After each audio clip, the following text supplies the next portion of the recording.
So we travel into Black Africa to learn the story of the Nile Valley, a story generally told from Egypt.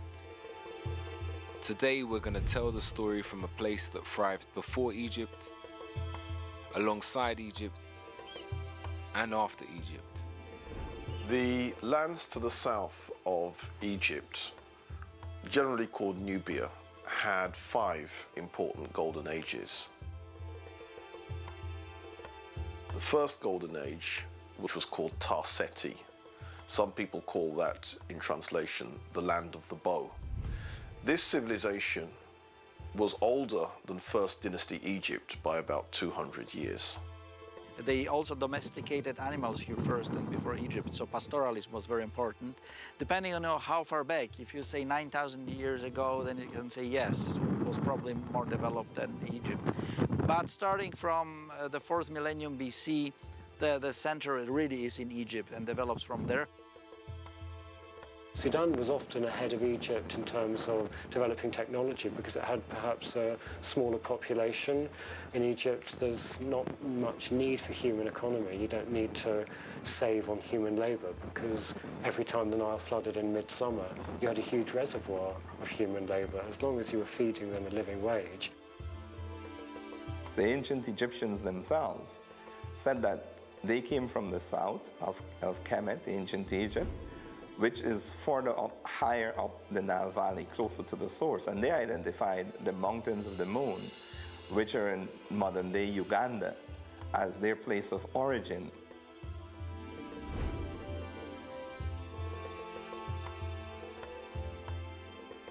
Most historians now accept, even the European Eurocentric ones, that it is the movement of the peoples from the south to the north that gave birth to Kemet. However, what they fail to recognize that is not just the movement of these one set of Africans traveling from the south to the north, but also movements of other Africans coming from the west to the east. They met and collected together in what is now Kemet. That's why that civilization was so powerful, because it was a multicultural expression of the African experience. It was several sets of different Africans coming together in one place and creating a civilization.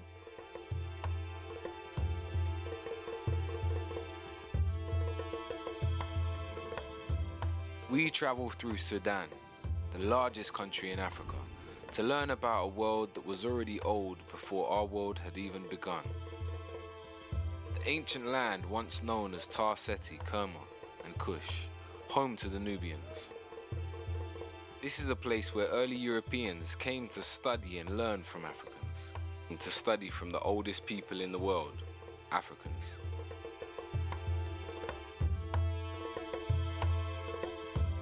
So when you hear recent discussions on who were the black pharaohs, referring in particular to the Nubian pharaohs or the Cushitic pharaohs, those pharaohs they often call black pharaohs in a way to try and distinguish them from the others, but they can't be, because as we said, all the early dynastic and intermediate pharaohs were black.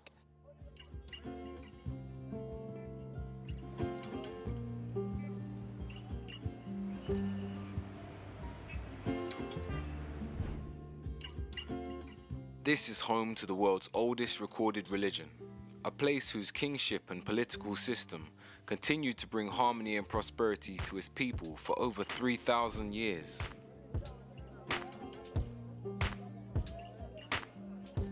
Today, Sudan is the largest country in Africa, rich in oil and other natural resources, but a country culturally split by the Arab African North and the African South. In recent times, this country has been greatly affected by civil wars and droughts. This is a place where the great Blue and White Nile meet to form the famous river Nile that runs through Egypt. This is an amazing land that predates Egypt, but for many is just another part of our world's hidden history. The question is, what happened? What was this ancient civilization about, and what left it in ruin? Why do we only know the story of the Nile Valley from Egypt? And why do we think that Egypt is somewhere separate from Africa? What do we still have and use today that was connected to this time period? We're going to peel back the pages of time and find out.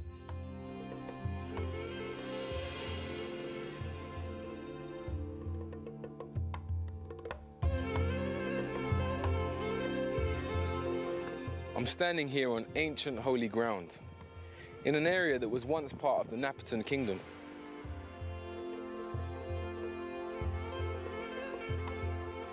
Today, this place is known as Jebel Barkal, which is an Arabic term that means holy mountain. It goes by this term because in ancient times, for over 1,000 years, this area was the Kemetic and Kushite religious center of the world. Home to the Nubians, ancient Egyptians, and other traveling Africans. Jebel Barkal is a very important site, both in the history of Kush and in the history of Egypt, or Kemet if you prefer. The mountain had a particular shape, and both the Egyptians and the Kushites regarded this mountain as the holy mountain. That's what the Egyptians called it, the holy mountain. So at Jebel Barkal you have this great ritual religious complex which is set up in a monumental form that we see first when the ruler of Kemet conquers it, when Thutmose III is building his great temple there, and then it continues, and it's in that area that Napata is.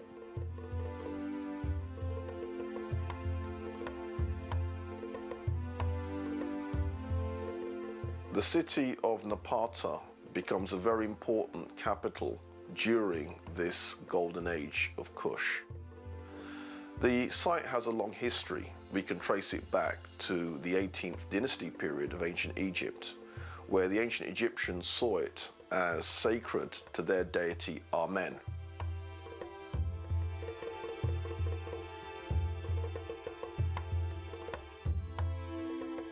A really remarkable point in the landscape, and again you have to be in the landscape, or you have to have the photograph of the landscape to understand how different it is and why it attracts attention.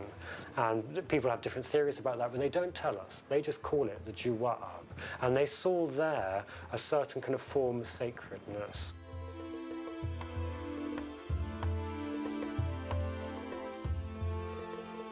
So the influence of the Sudanese Nubians in Egypt is quite clear, but on the other hand, the influence of the Egyptians themselves in traditions, in religion, is still people having different minds of is it originated from there, or is it being acquired or adopted as gods by the Nubians?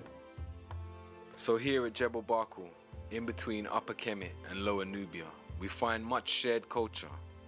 And there's much debate around whether it started deep in Africa, at the heart of the Nile, and spread upwards, or if it started in the north of Africa, at the bottom of the Nile, and spread down into Africa.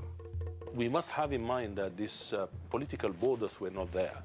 But the boundaries were constantly shifting in any case, and there'd always been a lot of trade between these two separate states, if you like. When you talk about Lower and Upper Nubia, you're talking about a span of land where people have got blood relations, and they have got some sort of culturation and acculturation always happening there. There'd always been a very strong relationship, and to me, the more I look at the cultures from these two separate states, the more similar they actually become. And I think we need to try and move away from some of the images that we see that show Nubia in particular as a very different country. We know for a fact that, as I've said, there was a lot of trade between the two, and that also many of the people would move across the borders effectively over time. So there's always a very strong, close relationship, and at certain times, you know, they were the same thing. They were just one. It's like the relationship between America and England. England is the mother and father of America. The population of America are predominantly English American. The presidents of America are English American. Even though America is an expression of the European consciousness, the vast majority of people are European, the predominant power is the heritage that England has given it. The Americans acknowledge this. They trace their lineage, if they can, back to England and come back to here.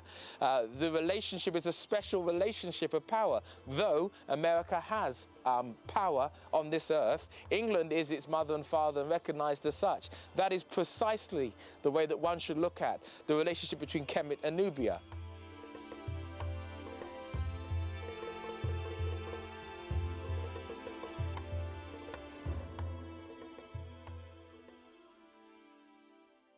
The religion of the Kushites is quite interesting.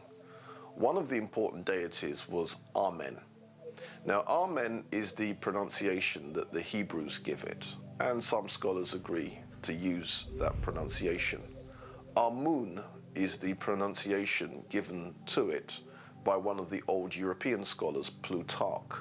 In the language of Kemet, the word for hidden is Imen, or Amun is the way that we put it in English. And Amun is the name of a goddess creator who is everywhere and hidden, combined with Ra'ah, who's the energy of the sun. That's the metaphor for the creator, so Amun Ra'ah. But Amun is the hidden part, very much like the Christian, Jewish, Muslim concept of God as everywhere and invisible. The sun, the symbol of the creator, was reborn every morning.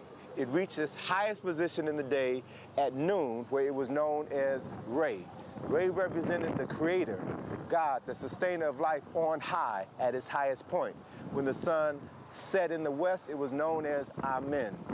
Amen is a Kemetic word which means hidden or concealed.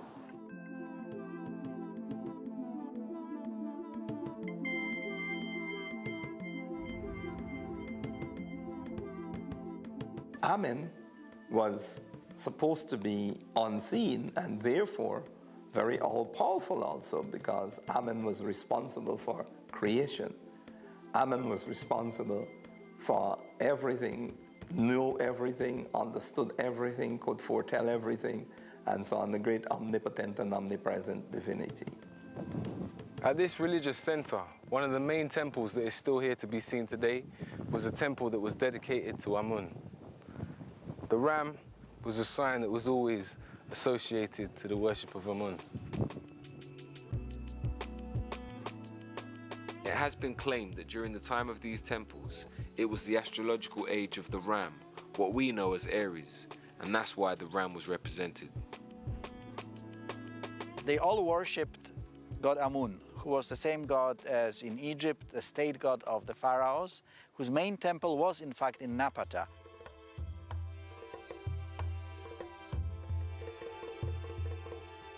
Their deity Amen, they make it quite clear. Amen is a deity coming from Kush. And then during the Kushite Golden Age, they resurrect that same belief system, and then they build monuments sacred to Amen, and then Amen's wife, or Amen's consort, Mut. Mut was the goddess of Amen. What's important here is that same site, the Egyptians had their belief that that's where Amen and Mut came from. So that becomes a very, very important center. Within the African systems, be they in Kemet, be they in Nubia, or be they in Kush, the male god has an equal and opposite female god. We see this representation in all African cultural systems that flow. Every Necher in Kemet had his female counterpart. So I reference Asar and Aset. They were Necher who complemented each other. They were co-equals. They are usually together in families, producing children. We have a man and a woman and a child produced as the union. We tend to think of the deities as a family. It's not quite so biological, it's more religious. In the beginning there was only noon, the original ocean of chaos that contained the beginning of everything to come. Ra, the sun, was born and appeared to rise from the surface of the water. Ra then gave birth to two children, Shu, the god of air, and Tefnut, the goddess of moisture. Shu and Tefnut then had two more children, Nut, the goddess of sky, and Geb, the god of earth. And so with them the physical universe was created. From the union of Geb and Nut, 4 human children were born, and so the story of civilization begun. The Egyptian creation story, in many respects, represents the development of a civilization and the growing of Egypt, I suppose. And it's coming out of something that's very simple and coming out of nature, and then is being developed by man and being developed also into obviously one of the greatest civilizations that there ever was. the spiritual world represented the physical world. So as it was in heaven, so as it was on earth. The Africans came together in Kemet to build a heaven on earth. So what you see is this combination of balance and harmony. The essence of what we find within traditional African society is an understanding of the totality of life that is literally matrilineal and is paired with the masculine energy in order to maintain its force and its operation throughout society. If you suppress the female, you suppress 50% of the power of the creator. It seems to be really important, and in many respects the sort of male and female seem to represent the two different forces coming together. And I suppose it's a bit like the unification of Upper and Lower Egypt in some respects. Because they understood that it wasn't just about gender. It was about the understanding of the energy and how it moves, how masculine energy moves and how feminine energy moves, and how to marry the two, which created balance, life. The idea was to create a land which was like the land that was up in the skies and beneath the earth. And in that sense, they saw that how they were arranged in families was also how the gods must also be arranged in families, and how the spiritual energies of the universe must also be arranged in families because they are arranged in families. Three of the most important Neteru in Kemet were Asar, Aset, and Heru. Or to give them the more usual names, Osiris, Isis, and Horus. These three deities originally came from Kush. These are very, very important triumvirate. Their stories are as much mythology as they are history. Now, according to Diodorus Siculus, who was one of the ancient Greek historians, Osiris was originally a community leader of very early Kush. He doesn't call him a king of Kush, but he makes it quite clear he was a leader. Asar is regarded as the founding father of Kemet. He unified the two lands. He established the first nation-state in the recorded history of humanity. He is said to have introduced writing, the writing which the ancient Kemites referred to as Medu Neter, or the writing of God when it was written, or the words of God when it was spoken. He is also said to have introduced agriculture and theology. Also decided to take civilization to certain parts of the Nile Valley, as well as to other parts of the world. Asar married a beautiful Nubian woman by the name of Aset, who was his co-regent, not his inferior, his co-regent. And when Asar decided that he was going to travel to other parts of Africa to share his technology with his brothers and sisters on the continent, he left his wife Aset to run their nation. And he was very successful, very admired, and this provoked the jealousy of his brother, Set. And Set then plotted to overthrow his brother Asar. Set, or Sete in ancient Egyptian, murdered his brother, dismembered his body into 14 pieces, and then scattered those 14 pieces throughout Kemet. When Aset learned of the murder and dismemberment of her husband, she fled for her life, and then she went searching for the missing parts of her husband's body.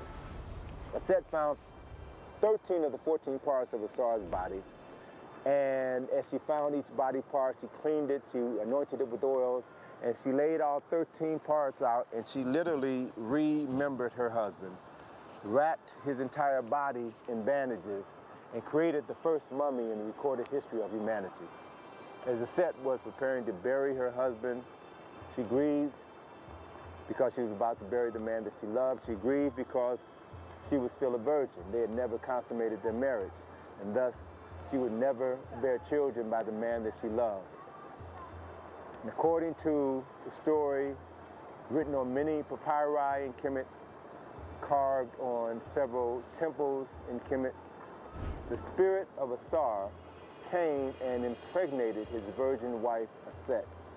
And then 9 months later, the virgin Aset gave birth to their son, Heru. Now, in the case of Isis, or Set, She is the original Virgin Mother, and she is seen suckling Horus. He is shown as a child suckling his mother, and he's wearing the pharaonic headdress, making it clear that he was born a king. Haru is the son of Osiris, and he's the embodiment of order. He has to take over the kingship, and he has to do that through a struggle. So Heru was born, the son of a virgin. He was born with a specific purpose in life. That was to restore his father's kingdom, to do battle with his uncle Set and reclaim his father's throne. Heru would then take up his father's struggle, in a way, against his uncle Seth. One of those classic battles, not so much between good and evil, it's more a battle between order and anarchy. And Heru eventually triumphs over Set. At that moment, Heru was miraculously transformed into a falcon. He flew into heaven to meet with his father Asar, told Asar of his victory over Set. His father blessed him, and Heru then returned to Kemet as the legitimate heir to the throne. And when he ascended to the throne, the symbol of the Heru Badet, the winged sun disk, was a symbol that was carved above the entrance of every temple in Kemet to serve as a reminder of Heru fulfilling the reasons for which he was born. And at the moment Heru reclaimed his father's throne and was crowned the king of Kemet, his father Asar was resurrected from the dead and took his place on the throne of judgment. According to Plutarch, what he says about Osiris is that Osiris was associated with the moon, and the moon has its lunar cycle and then disappears at the end of the lunar month, and then 3 days later is then reborn, and this is then the resurrection of Osiris after being dead for 3 days. So Osiris is then the god of death and resurrection. And Seth, or Zetesh, is never thrown away. He's an important part of the whole series of gods. He's not the annihilating factor. Set was not purely evil. Set represented the forces of discordance. Zetesh still has to be there. If you take him away, you're taking away part of reality. But he shouldn't be king. So that balance between Hor and Zetesh is one where Hor, Heru, is meant to be very much on top and ruling. And our ancestors were very inclusive. And they knew for certain that, as I said, there was a little bit of good in the worst of us and a little good of bad in the best of us. And they represented that in this way. So the reigning ruler in Kemet, and this is taken over to an extent in Kush, the reigning king is Horus because he's managed to take over and rule.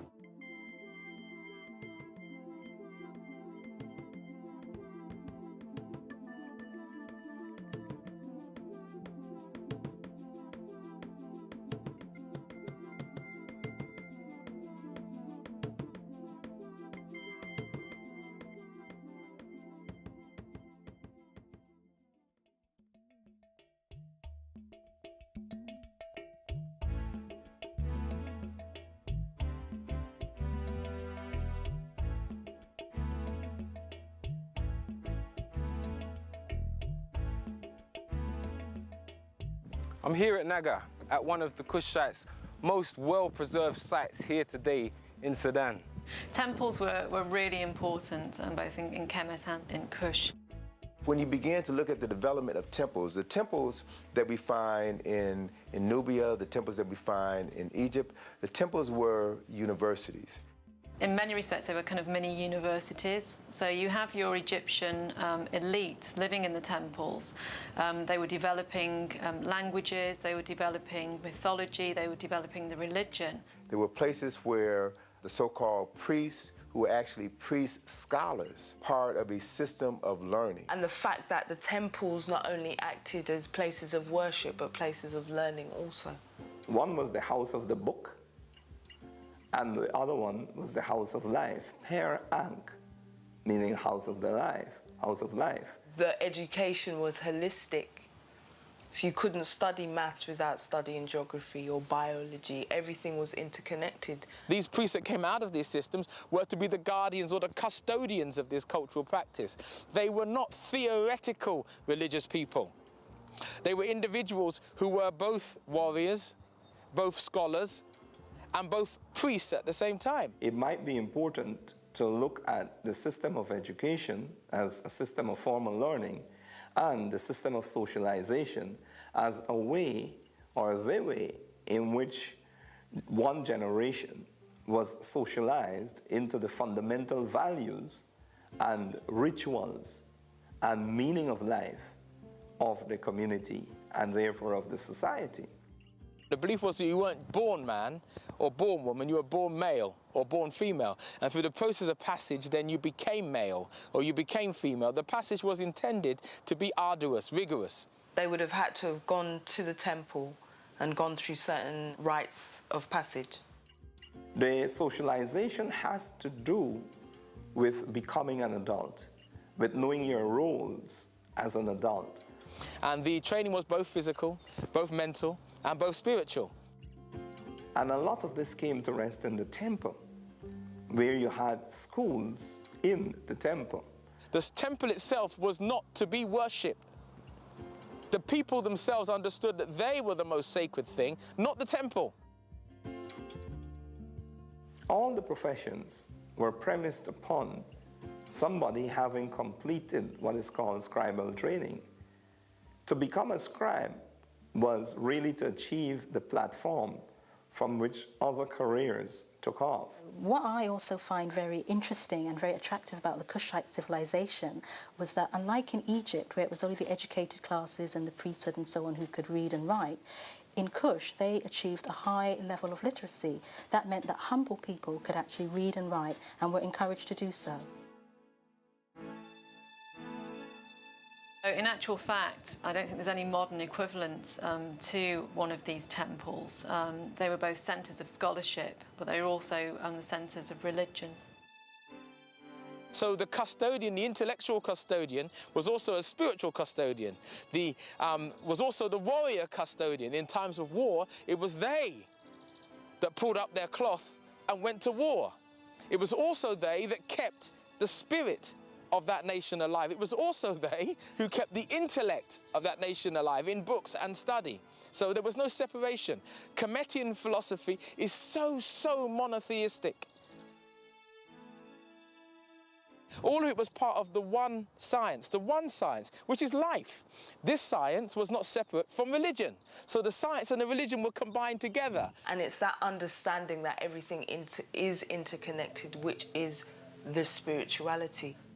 Everything in the cosmos, in the universe, is related to everything else. We're all interconnected. There is an understanding that there is one central energy source, but with different aspects. The aspects are represented by how we call in the Western world gods. But there is never a thinking that there isn't one monotheistic central source or power. There is the understanding, whether you're in Kemet, whether you're in Nubia or in Kush or in any of these kingdoms in the Nile Valley or any of the African kingdoms that follow subsequently, that there is one central source or energy from which everything comes from.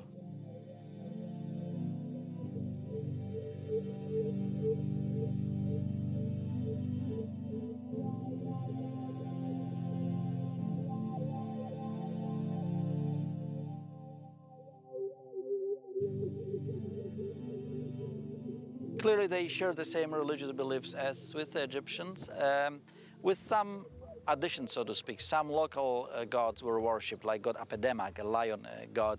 And you have to remember that lions were common here up until the early 19th century.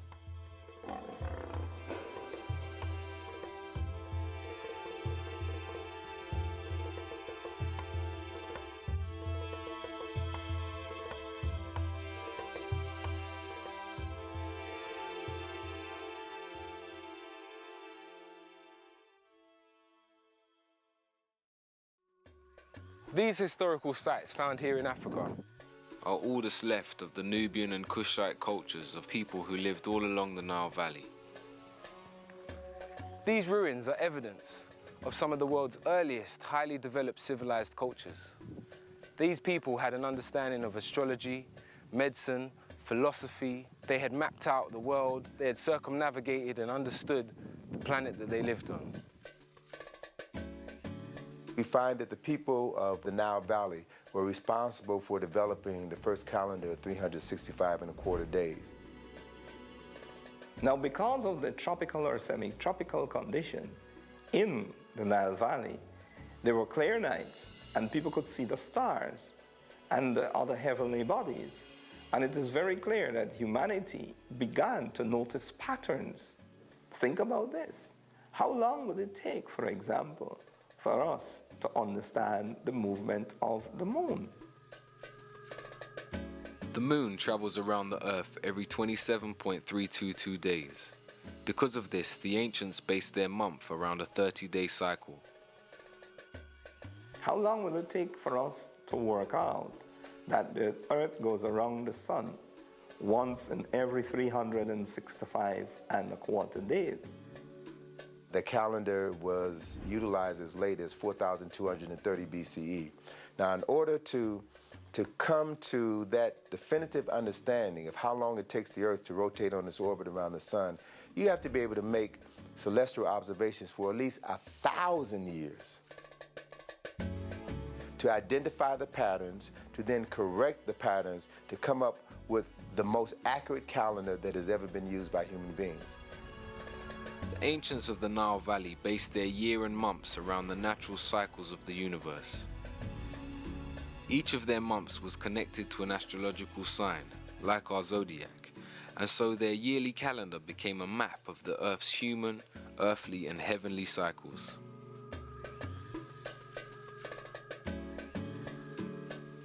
And this is where the sense of time, the whole question of the calendar, the year, different months came out of.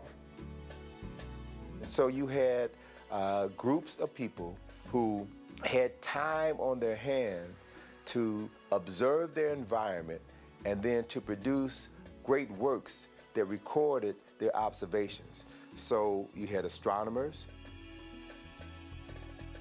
In terms of astrology, that was always, again, very important to the ancient Egyptians. And when people were born, they would actually have their charts drawn up. We see water irrigation, we see aqueducts, we see underground heating, swimming pools, we see heated swimming pools. We had people who studied rocks and minerals, geology. These very brightly polished ones, that's again a classic Sudanese. I think that particular colour combination, those happen to be the colours of the modern Egyptian flag, but actually it's a very, to me, very Sudanese combination, that clear white with dark and red. Earlier in the history of Kemet, you get a lot of carnelian, the red stone, coming out of Nubia.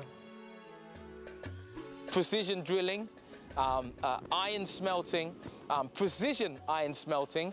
You had people who studied plant cycles, agriculture. We see papyrus paper, we see glass making, we see stained glass, we see use of gunpowder, not in weaponry, but in religious services and religious rites. You had people who studied building, how to build structures, what materials are best used to build structures.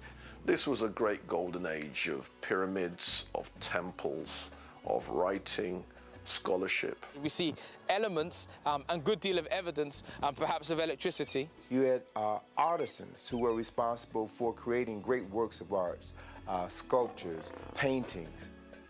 Gold smelting, silver smelting, the creation of refined industries. These are classic faience beads.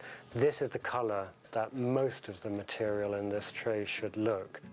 Faience is simply desert sand, it's quartz sand, but it's ground down and fused at a fairly high temperature, and you add the colour from adding ingredients, so that amazing blue will come from copper filings that have been added in. So there's a very close link between the artists who are producing all of this material and the metal workers, because they're using the filings from the metal workers' floor. So the underpinning of order in Egyptian religious art and in the language is a pedestal. It's a block that looks a bit like kind of a carpenter's plane, something to make things smooth. And the word in the language of Kemet is ma'at. Ma'a is smooth, and it's trying to make things on a smooth path. That seems to be the metaphor they use. And ma'at almost means what is good. One of the most significant aspects of spirituality in Kemet had to do with the concept of ma'at. Ma'at represented the ubiquitous powers that flow throughout the universe, that maintain the balance, the harmony, and the order throughout the universe and on planet Earth. Ma'at was represented by a female figure with wings and an ostrich feather. One later came to recognize this figure of a human being with wings as a prototype for angels within Judaism, Christianity, and Islam. Ma'at was fundamental to the Nile Valley because it was its moral code. The ancient Kemetians believed, as did the Africans from the south, that when one passed from this existence to another, there was a point of spiritual judging. This spiritual judging was to weigh your heart with a feather. The heart had to measure itself and be balanced against a feather. And you quite literally get the heart being weighed on scales to see if a person is worthy of going through to the next life. We can actually still see Nubians wearing the feather of Ma'at, showing their connection to this moral order. The people and the pharaohs tried to establish and maintain Ma'at. And they didn't have a word for evil, because that's, I think, what people think, good and evil, light and dark, do you know what I mean? But the opposite of Ma'at was Isfet, which was unbalanced. Ma'at, the feather, would then be weighed against a person's heart. And if your heart is heavy and it tips against the feather, it shows that you have done things to have a heavy heart, meaning you're a guilty person. The idea of the feather was a representation of the female aspect and also of air, but also of the lightness of being, the idea that your heart was not heavy. We still say it now. My heart is not heavy. My heart was light. I had a light heart, a clean soul. They declare their innocence by reciting the 42 admonitions of Ma'at, some of which would sound very familiar to Jews and Christians. Those 42 admonitions were: I have not stolen, I have not committed adultery, I have not polluted myself, I have not polluted the land, I have not spoken ill of my neighbor, I have not spoken ill against God, I have not defrauded offerings. As a person's heart was weighed on the scale of Ma'at, as they recited these 42 declarations, if they were true to these declarations, then their heart would be as light as a feather. This is where the concept comes from. And so it means that they would be pronounced Ma'at Keru, true of voice. The clean soul was the fundamental aspect. We see it represented in all the Kemetian philosophies, which they had taken from their mother from the south. So the idea then of Ma'at is she represents keeping the law, keeping truth, keeping justice, keeping righteousness, keeping reciprocity. And what this basically meant is that we had to say that we didn't do these 42 cardinal sins. And once we lived a life that didn't contribute to those, we lived a good life, a righteous life. This event was recorded in the Book of Judgment by Jehuti, and then in the next scene of this very important document, of which thousands and thousands were produced, because every person who died wanted to have this document to help them be able to recall these 42 admonitions. One of the very last panels shows Heru, the son of Asar, leading the vindicated soul of this person to his father. And it brings to mind the passage in the Bible, I think it's John.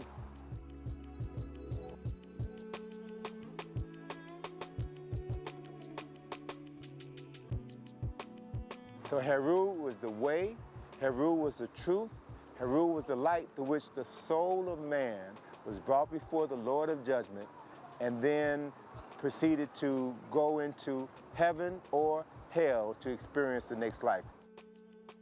Ma'at is also called Sit Ra'a, the daughter of Ra'a, the sun god, the creator. And although you find parallels for that in European Christianity, the church is called the daughter of God, so you can see that kind of idea that the great force that protects good is related to the creator. So Ma'at represented the means by which a person can achieve their highest spiritual level of understanding. This wasn't about religion, this was a way of life, of being, of relating to each other, because relationships was our highest value, how we related to ourselves. So before you can relate to somebody else, you have to relate to yourself. It's often used as a kind of unique force that you don't find in any other society in the world. I'm not sure I believe that, because I think every society defines itself by what it thinks is right. So in Kemet, the word of the language of Kemet for what is right is Ma'at. All of these ideas and concepts can be traced back to the Nile Valley, to Kemet, to Nubia, at least 1,000 years before the advent of Judaism. Talking about the importance of spirituality and of spirituality itself, not only to Kemet, Kush, and other places in the Nile Valley, but to all African society that remain African, even unto today. And I think it's important for us to understand that to be African is to be a spiritual being, because our ancestors recognized being spiritual as the fundamental of human existence. From the start, whether we look at the Nile Valley during the Tarseti, Kemetan, or Kushite period, we see a unifying system of understanding that gave the people their moral core. An understanding that may have changed slightly from generation to generation, but a knowledge of a divine force greater than themselves continued to be at the center of their civilization.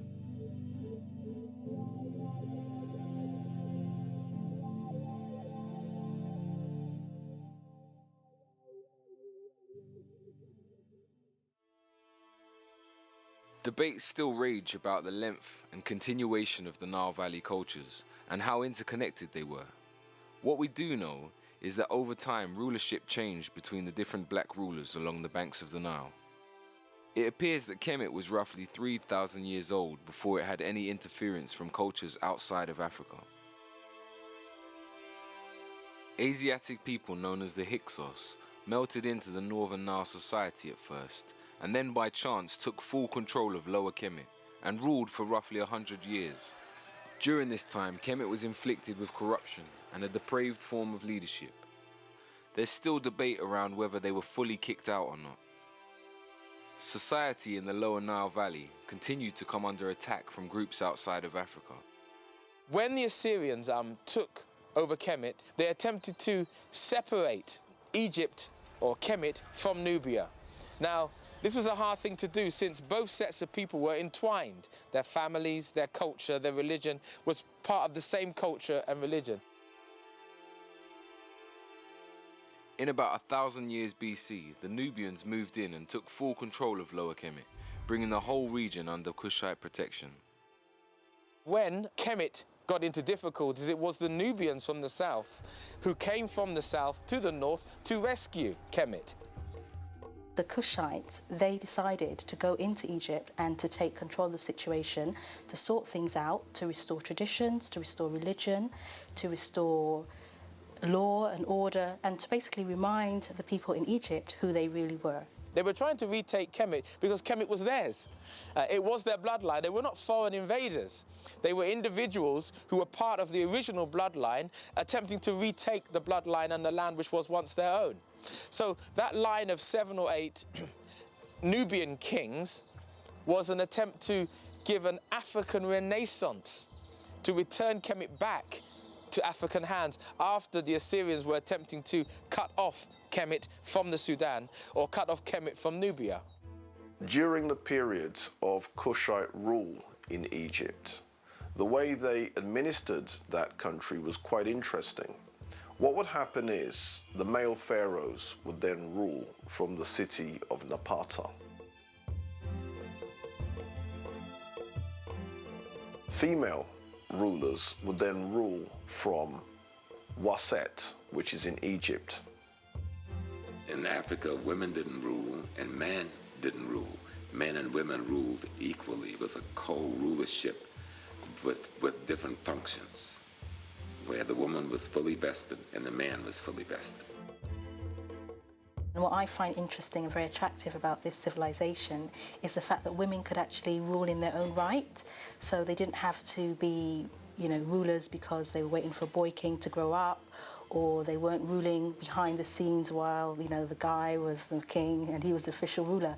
They actually ruled in and of themselves. Now, who were these female rulers? Some people say that they were the wives of the Kushite pharaohs. Some people say that they were the sisters of the Kushite pharaohs. Whichever be the case, they formed a parallel dynasty, and that dynasty would be aunt being succeeded by her niece, and that kind of line.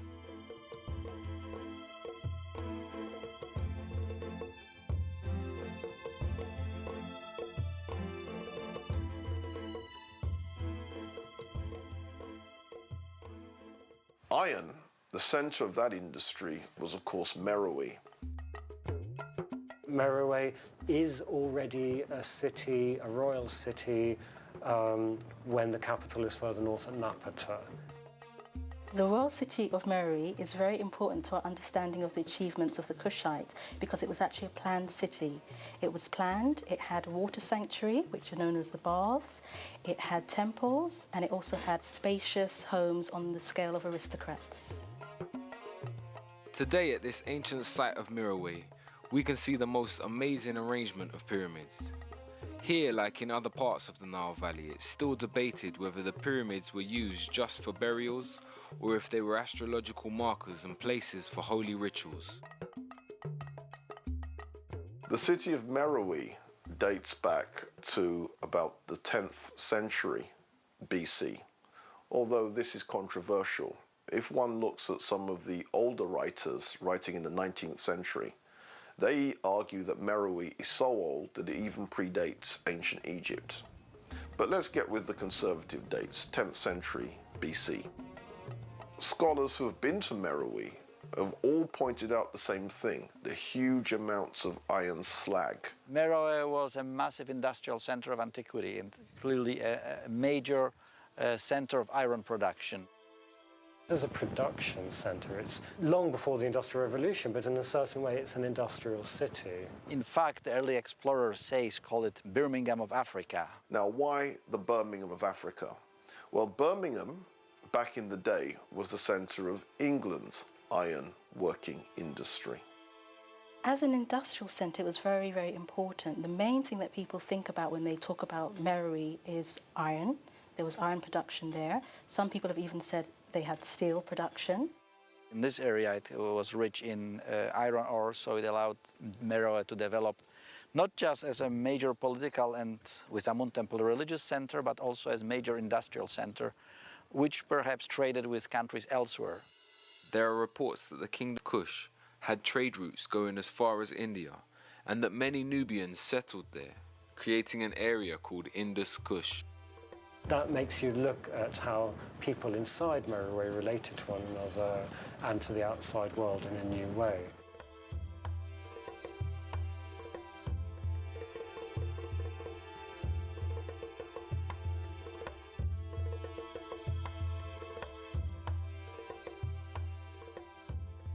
Meroe has a whole series of pyramids in a very good state of preservation. There are at least 84 pyramids, and it's quite possible that many more have since been found. I'm standing here at the pyramid complex of Meroe. Here in Sudan, there are over 200 pyramids that have been found here to date. This is almost twice as many as its neighbor in Egypt. These pyramids were built by the Nubians, and this is just one of the complexes that can be seen here today.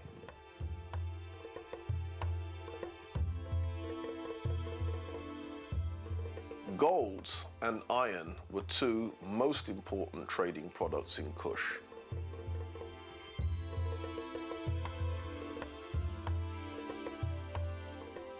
Gold has a long history because the reason why Nubia got the name Nubia in the first place is derived from the ancient Egyptian word nub, which means gold. And what the ancient Egyptians are saying is that this is the land of gold. This is where we get gold from. There was a reputation that the Egyptians had that gold was as plentiful as dust. Wasn't true, but this was a reputation that it developed. But where did the Egyptians get their gold from in the first place? They got them from the Kushite gold mines. They traded with each other. Herodotus mentions that gold was used to enchain prisoners. Now, he may well be exaggerating, but since there are images of even mundane things like golden tweezers, the fact that gold would then be used to make tweezers, that shows that it's not a far stretch of the imagination for Herodotus to say that gold would then be used to enchain prisoners. Many of the things that we think of as advanced culture or advanced technology has its root within Kemet. We know that pottery was first used in Sudan rather than in Egypt. The Kushites throughout their whole history were always very good at making pottery. They were very artistic, and their pottery is some of the best in the ancient world. That was also manufactured at Meroe. This is the great glory of Meroe, the pottery. Much of this has been conserved and restored. What's extraordinary is how thin they're able to make this pottery and how they choose every tradition open to them. What's amazing here is this pottery is over 2,500 years old, and much of it is still usable today. This is much more an Egyptian form. That's a little baby feeding cup. That's just the mud of the Nile.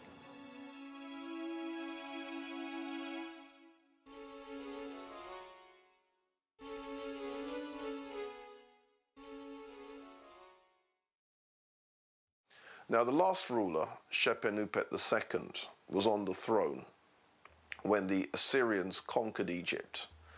They made their conquest in 663 BC. When the last of the Nubian kings, Tawentameni, fought his last conflict with Ashurbanipal, who was the Assyrian king in 664 BCE, we see Kemet being split from the African world, or an attempt to split Kemet from the African world.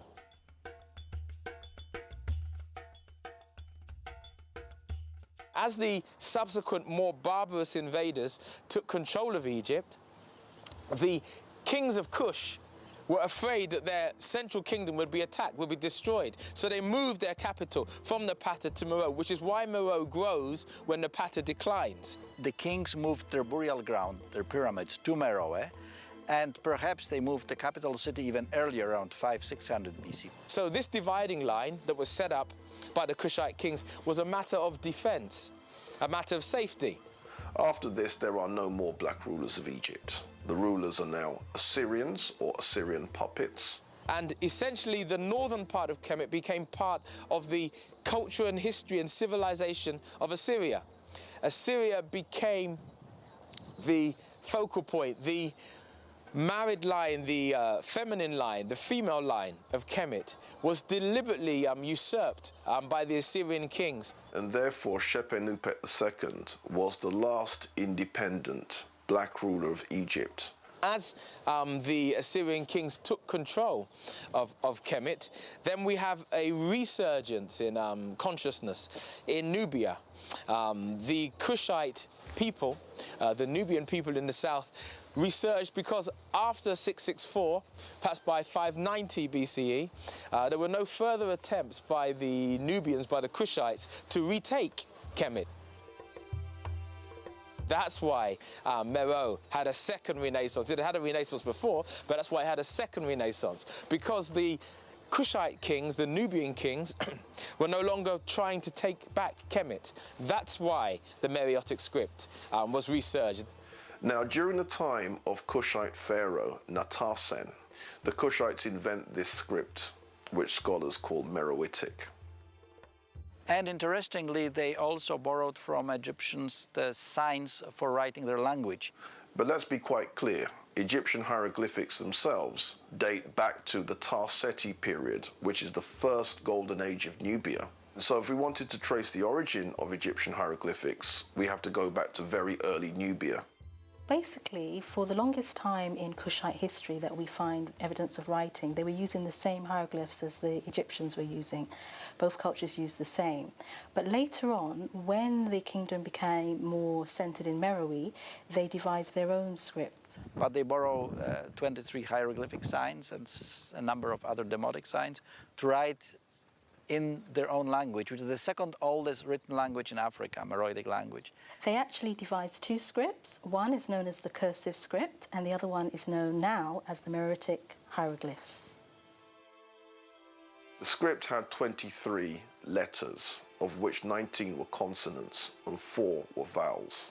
There was also a word divider, so scholars know when the words began, when the words ended. And it's only partly deciphered, so there's lots of mysteries in the work. And there are 900 books and inscriptions written in this old script. In terms of understanding the language, it hasn't been translated yet, and so that really hampers our understanding of the culture and the religion, and basically how the people saw themselves and what they'd like to say about themselves.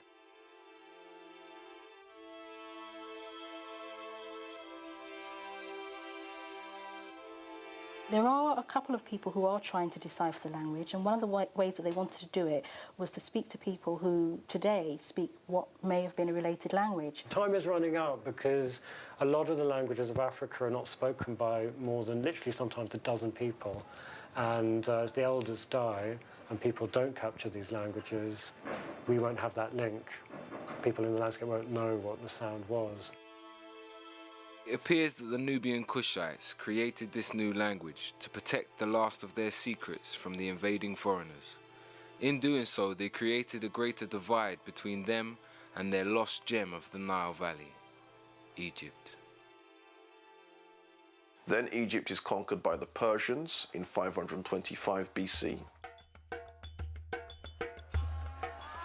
The Persian kings, like Cambyses, a ruthless and genocidal ruler who took over Persian rulership and then took over rulership in Kemet.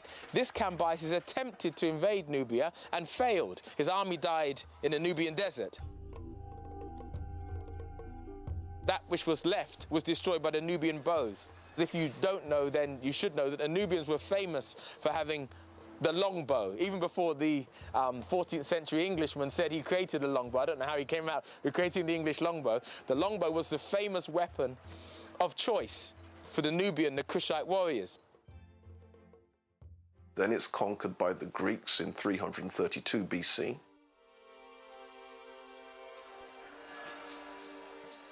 Then, of course, after the Battle of Gargamella, in 323 or 325 BCE, Alexander the Great, a Greek, a Macedonian, defeated Darius III.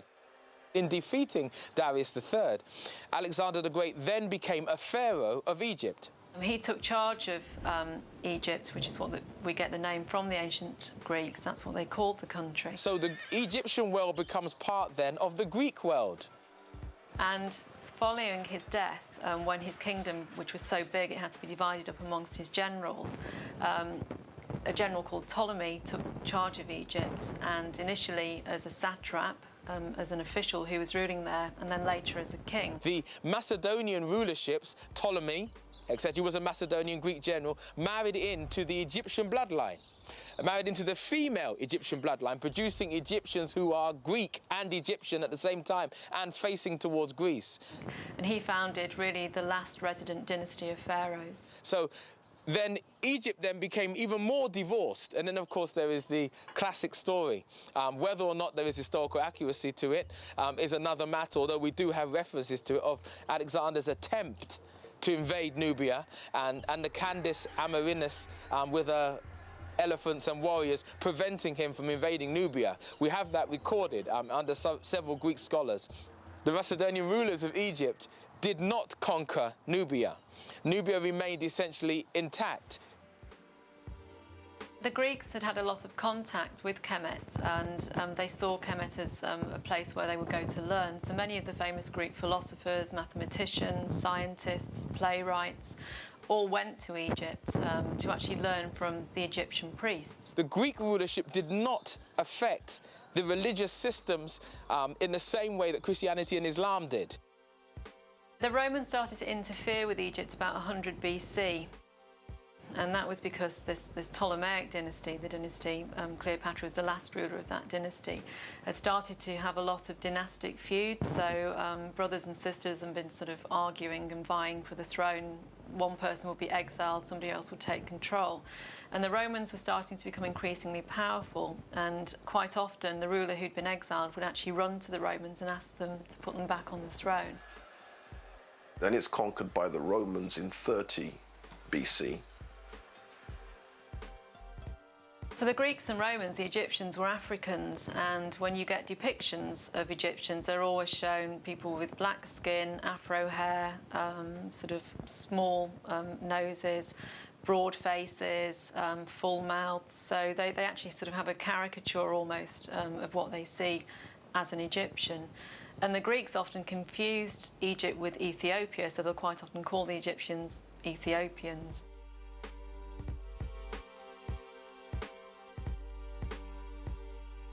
So obviously somebody with a dark face. And when they showed Ethiopians, they showed them in exactly the same way that they showed Egyptians as Africans. So there was no question at all that Egypt was an African country. It certainly wasn't seen to be European by either the Greeks or the Romans. Now, the Romans and the Greeks and the Assyrians and the Persians came to Egypt because Egypt was the breadbasket of the world. The control of Egypt and the granaries of Egypt was fundamental to the control of any civilization that attempted to control the world. Not only that, but Egypt, through its trade relations with the south, had control and access to the minerals of the south: the iron, the copper, the gold, the silver.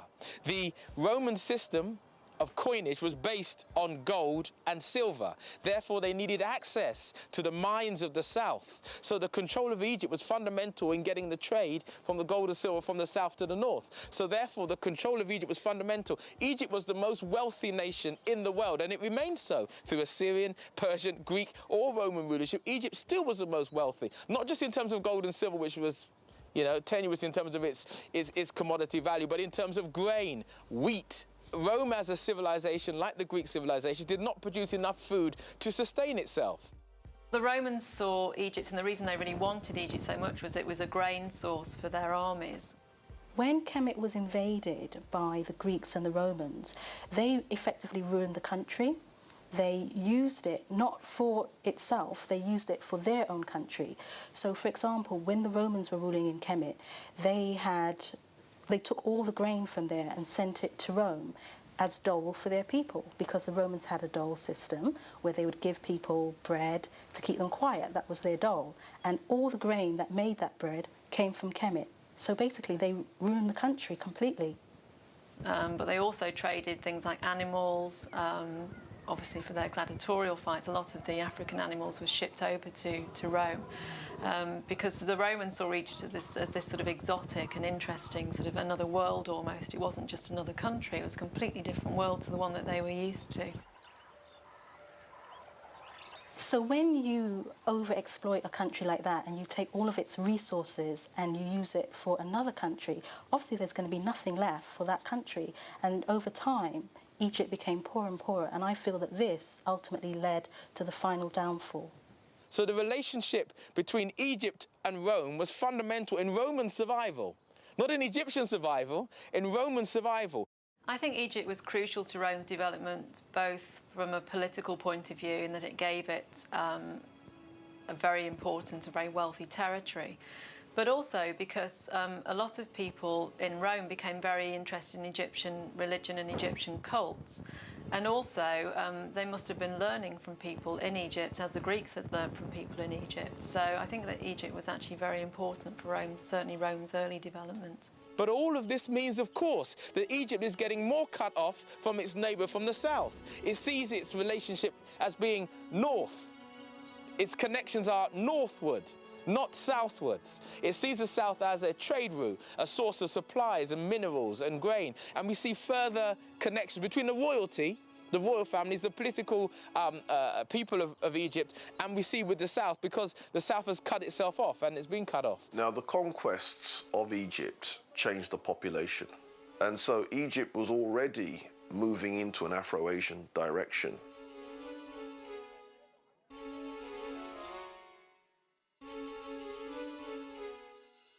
The calendar was actually adopted by the Romans. They decided to adopt the Egyptian calendar, so we've actually taken that from obviously the Romans, then spreading throughout Europe. So actually Rome's quite a key and important player in us today learning about ancient Egypt, because it adopted so many different parts of its knowledge and culture and was very, very keen to promote it. So as Rome tightens its hold on Egypt, and the failed attempt by Cleopatra and Julius Caesar to produce a line of individuals, that line being destroyed by Octavian or Augustus Caesar. And at that point, finally, Egypt loses its last resident ruler, Cleopatra. The line of pharaohs abolished. It's at that point that we have the end of dynastic Egypt under Roman rulership. And it's after that point, when Rome takes control, that we start to, in many respects, I suppose, see the downfall of Egypt and the demise of Egyptian culture.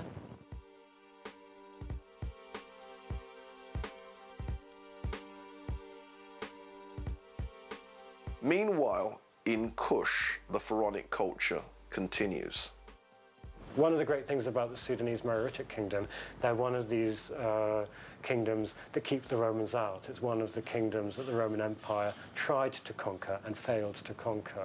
I think also the further south that the Romans went, obviously, the further away they're going from the Mediterranean and from Europe, and so arguably the more difficult that would become for them.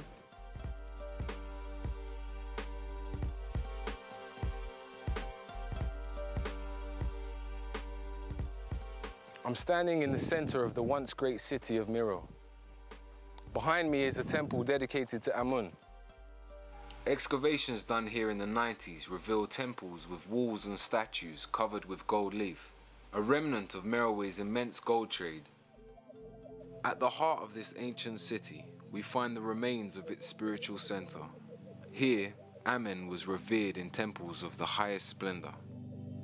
When they moved here, they built another temple to this god, the largest, as I said, apart from Napata, in the Sudan, which unfortunately now is in a ruined state, as most of the site is. The royal city was walled with gates and towers. And one of the old sources makes it clear that the population of Meroe supported at least 200,000 soldiers and 4,000 artisans. And that would give us some kind of indication of what scale of city that we're talking about. Herodotus, the ancient Greek historian, made reference to a violet-scented fountain where people would wash and they would bathe in these aromatic salts. And the Liverpool expedition at the beginning of the 20th century excavated in Meroe and found that Herodotus was probably talking about this bath that shares affinities with the Roman bath. What's interesting about this capital is that only a tiny fraction of it has actually been excavated. Perhaps I am standing right now on the ruins on the temple, which is still to be discovered. In truth, at least 90% of it is still to be found. I hope to do it in the coming years. We did some preliminary sondages, and we found, again, domestic remains, but also a fragment of a temple from maybe 300 BC, so we hope to find it. So we can only infer from the little bit that we've seen so far, and the little bit that we've seen so far is very, very impressive. Hidden under the desert surface of this ancient temple are the tile remains of its ancient modern beauty. Much of this area is covered with these types of tiles.